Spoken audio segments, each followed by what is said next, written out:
here is your new student body president, the only person on either ticket who was not a crook, Richard Milhouse Stabone.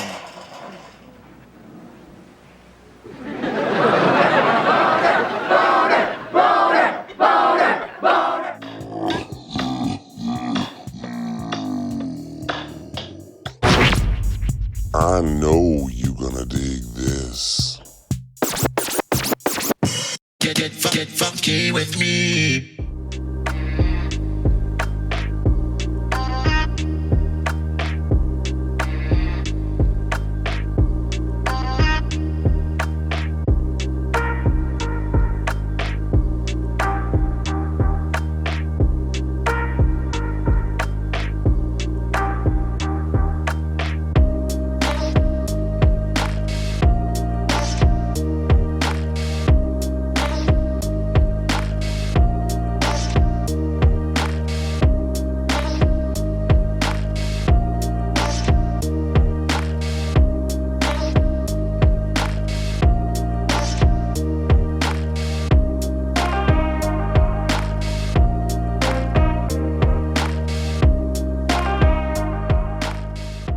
What's going on, everybody? How you doing today? Here I am at Hollywood Forever Cemetery, just off Santa Monica Boulevard in Hollywood, California.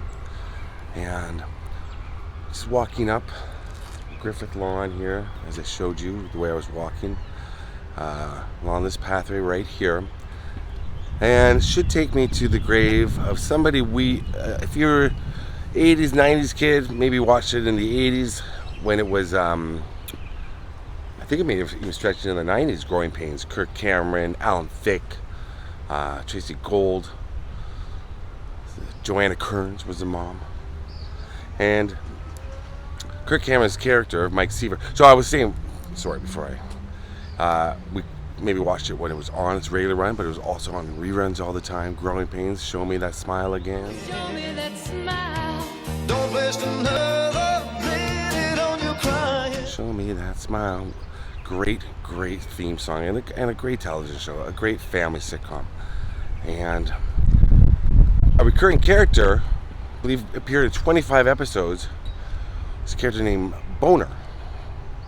And Boner was best friends with Mike Seaver, played by Kirk Cameron. The actor who played him was named Andrew Koenig, who was the son of Walter Koenig from Star Trek. And I think I covered Andrew's grave once before on a giant video I did about Hollywood Forever, where I went to a bunch of graves, or I did character actors. Today I'm just going to go visit Andrew, talk a little bit about his life and the sad ending to his life. He was only 41 and died up in Canada. But if you're a pop culture lover, if you're a TV watcher from those days, like I was, certainly, his face is etched into your brain. He was a great character. And, of course, he's more than just a character.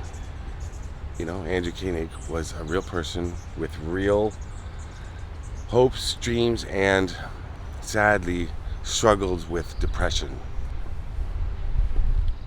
Now, Andrew wasn't just on Growing Pains. He did do other things. He was on My Sister Sam, Rebecca Schaefer show, right? I've done a video on her before with Pam Dauber.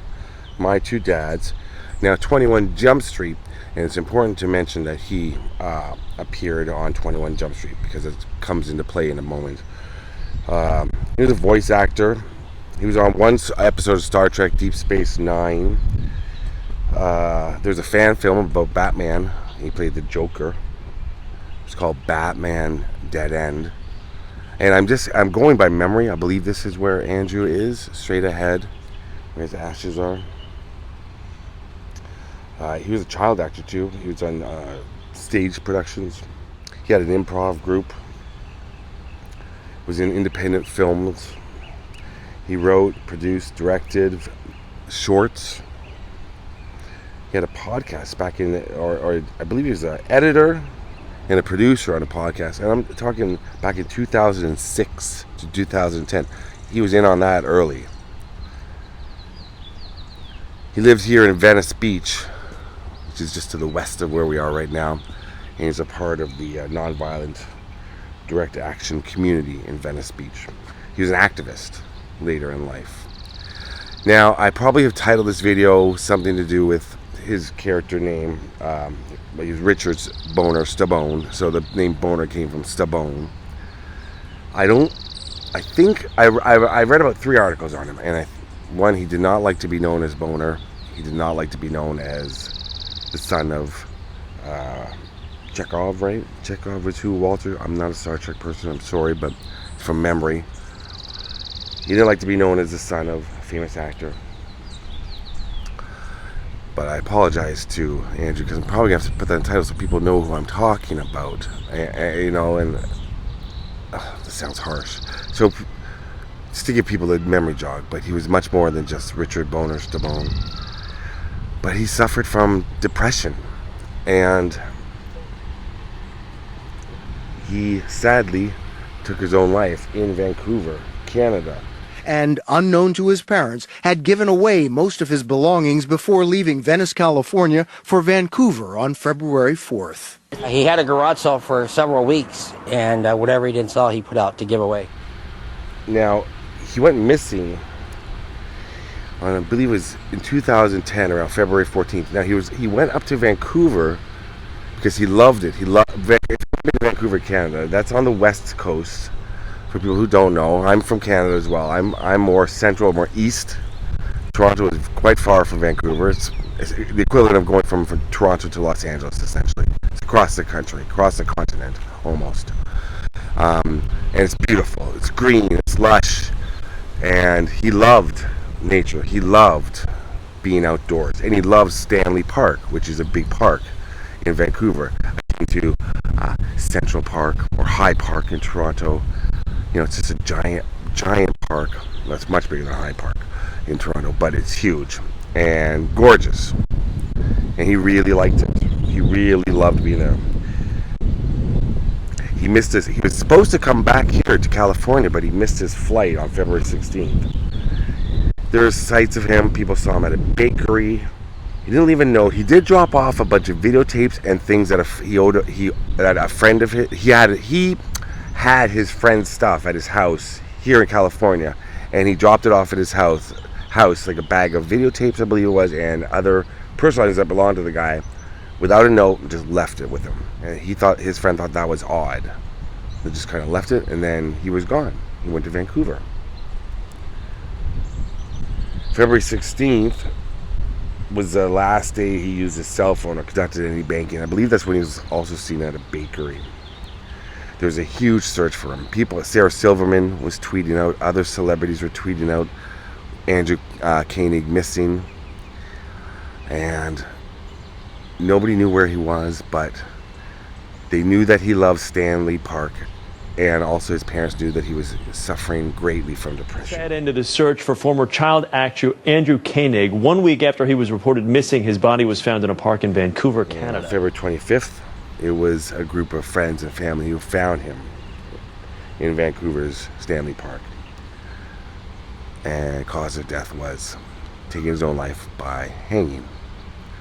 And his family was there on site. I don't think they found him. I think it was friends, but his family was in the park. My son took his own life. The Koenigs and 10 of Andrew's friends searched Vancouver's 1,000-acre Stanley Park Thursday morning. They broke into teams. After 2 hours, one team called Koenig with the news. We were looking for some clue, and Kishin phoned us saying that he had found Andrew's body. Now there's his friend that I was speaking of that dropped off the stuff to his house. He said that they had been working on a film called Living the Blues, and it was about a manic depressive musician who went into a very beautiful nature area and took their own life. And this is on February 22nd, 2010 that this gentleman gave the interview. And he said, I'm not saying that's what Andrew did, but... So there was a lot of speculation. And sadly, it was the case. Memory serves, Andrew's going to be right around the corner here. His ashes interred here. I think Yes.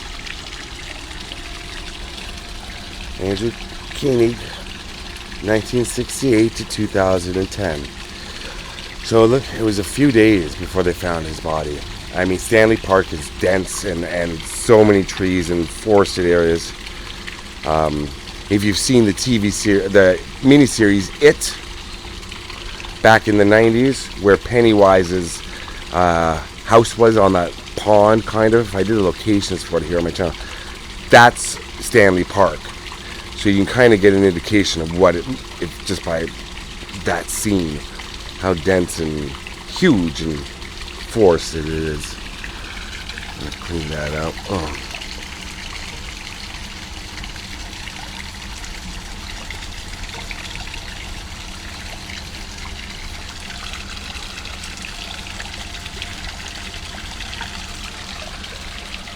That there for Andrew.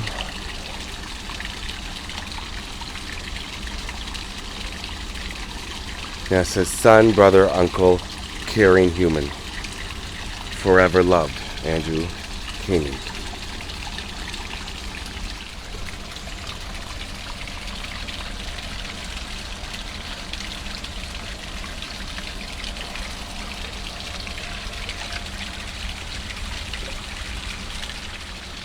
There we are.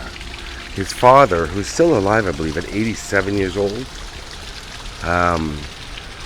Him and his wife spoke out quite a bit afterward about the depression their son suffered from, and said things along the lines of, which is so true, if you think someone doesn't care, someone out there does care. And before you do something like this, please reach out, because there's people that love you.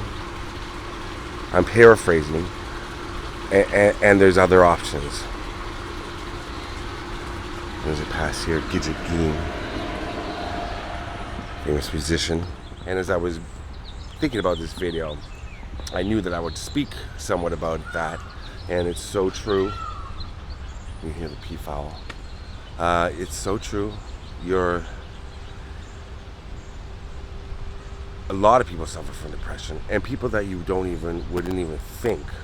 People that you think are happy-go-lucky, or put on a brave face, or put on a happy face, could be suffering with depression. And so you never know who is.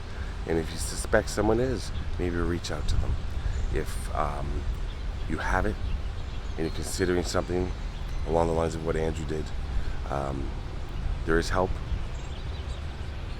And not just from family, friends, professional help as well. But I like to, maybe I'm just an optimist, but I like to believe that everyone has somebody, at least one person in their lives, at least, hopefully many, but at least one that you can reach out to, because it's not the answer, but I'm not going to get on a soapbox with depression. Of course, it affects a lot of people. Andrew, terrible way to go, and too young. And rest in peace to Andrew. I probably put in the title Boner from Growing Pains or something, or it's Star Trek's son, but he's Andrew Koenig. And rest in peace, Andrew. Thanks for watching, everybody. Peace out.